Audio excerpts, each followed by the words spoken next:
নমস্কার, আমি তুহিনা। আজ একটি সুন্দর রেসিপি নিয়ে এলাম। আজ আমি আপনাদের সঙ্গে শেয়ার করব ধোকার ডালনা। চলুন স্টার্ট করা যাক রান্নাটা। আমি কিভাবে বাড়িতে ধোকার ডালনা বানাই আজকে আপনাদের সঙ্গে সেটাই শেয়ার করব।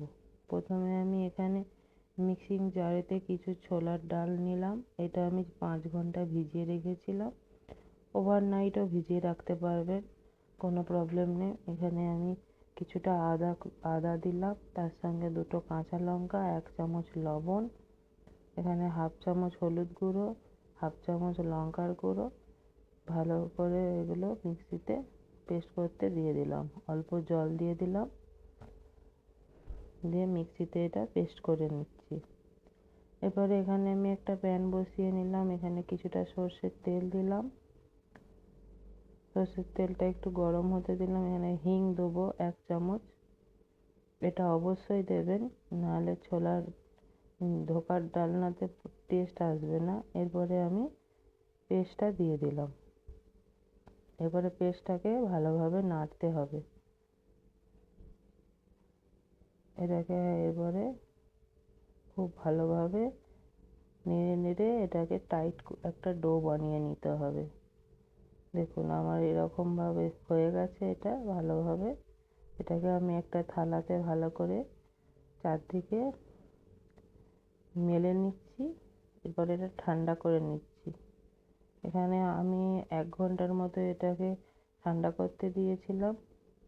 দিয়ে একটা এরকম ছুরির সাহায্যে এরকম কাট করে নেব। ধোকার ডালনা বানানো খুব একটা বেশি কঠিন জিনিস নয়। আপনারাও একবার দেখলেই বানাতে পারবেন। নিরামিষ দিনে এরকম ধোকার ডালনা হলে তো কোনো কথাই নেই। বাড়িতে কোনো গেস্ট এলে তাদেরকে বানিয়ে আপনারা খাওয়াতে পারেন। এটা একটা খুবই সুন্দর রেসিপি। চলুন, আমার এরকম বরফি স্টাইলে কাটা হয়ে গেছে। এরপরে আমি এগুলোকে তেলেতে ফ্রাই করে নেব। গোল্ডেন ব্রাউন করে এগুলো ফ্রাই করতে হবে। তারপর আমি এখানে আপনাদের দেখাবো। আর অবশ্যই গ্যাসের ফ্লেম লো টু মিডিয়ামে আপনারা ভাজবেন, নাহলে এগুলো ভেতরে কাঁচা থেকে যাবে, একদম ভালো লাগবে না খেতে সেই ধোকাগুলো। দেখুন আমি এখানে গোল্ডেন ব্রাউন করে ভেজে নিয়েছি। আমি এবারে একটা প্লেটে তুলে নিচ্ছি।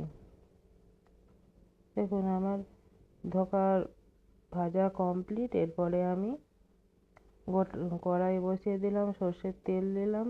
এখানে গোটা গরম মশলা আর 1 চামচ গোটা জিরে, তার সঙ্গে ডুমো করে কেটে রাখা 2টো আলু দিয়ে ভালো করে 2 মিনিট ফ্রাই করে নিচ্ছি। আলুগুলো ফ্রাই হয়ে গেছে। এরপরে আমি এখানে একটা বড় সাইজের টমেটো বেটে রেখেছিলাম সেটা মিক্সিতে, সেটা আমি দিয়ে দিলাম কড়াইয়ে। 1 চামচ দিলাম লবণ, 1/2 চামচ চিনি, ভালো করে মিশিয়ে নিচ্ছি। 1 চামচ দিলাম আদা বাটা, এটাও ভালো করে মিশিয়ে নিলাম।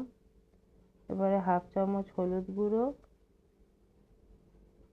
এখানে 1/2 চামচ জিরে গুঁড়ো, 1/2 চামচ ধনে পাউডার, একটা কাঁচা লঙ্কা, 1 চামচ কাশ্মীরি লঙ্কা। এবার এগুলো ভালো করে ফ্রাই করে মিশিয়ে অবশ্যই এগুলো গোল্ডেন ব্রাউন করে ফ্রাই করব। অল্প জল দিয়ে লো টু মিডিয়ামে এগুলো ফ্রাই করব। হাই ফ্লেমে ফ্রাই করা চলবে না, এখানে আবার ভেতরে কাঁচা থেকে যাবে। আর এখানে 1/2 কাপ আমি টক দই ভালো করে ফেটিয়ে চলে আসবে।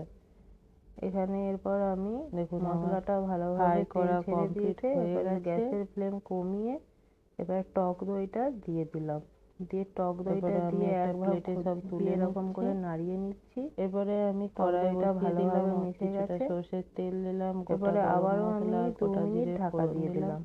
এখানে বড় ডুমো করে কেটে রাখা আলু দিলাম। এখানে 2টো আলু আছে, এটাও ভালোভাবে মিশে গেছে একটুখানি।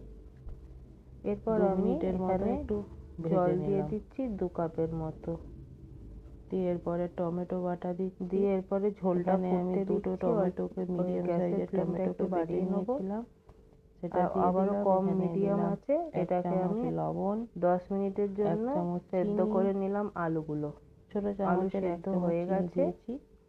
এখানে 1 চামচ দিলাম এরপরে আদা আমি বাটা। ধোকাগুলো দিয়ে দেবো। বানানো ভীষণই সহজ, ধোকা খুবই কম ফ্রাইগুলো মশলা দেখতেই লাগে। পাচ্ছেন কত সুন্দর এখানে গোল্ডেন 1/2 চামচ কালার দিলাম এসেছে। হলুদ গুঁড়ো, এরকম করেই আপনারা বানাবেন, খেতে কিন্তু এখানে খুব 1/2 সুন্দর চামচ লাগে। জিরে আর গুঁড়ো, ধোকাগুলো দিয়ে বেশিক্ষণ 1/2 ফোটানো চামচ চলবে না, ধনে পাউডার, তাহলে এগুলো ভেঙে এখানে যেতে পারে। কাঁচা লঙ্কা দিলাম একটা, আমি এখানে কাশ্মীরি আবারও লঙ্কা 1 মিনিট চামচ। ঢাকা দিয়ে দিচ্ছি যাতে ধোকাগুলোর ভালো করে ভেতরে মশলা মশলাটা ঢোকে। মিশিয়ে নিচ্ছি।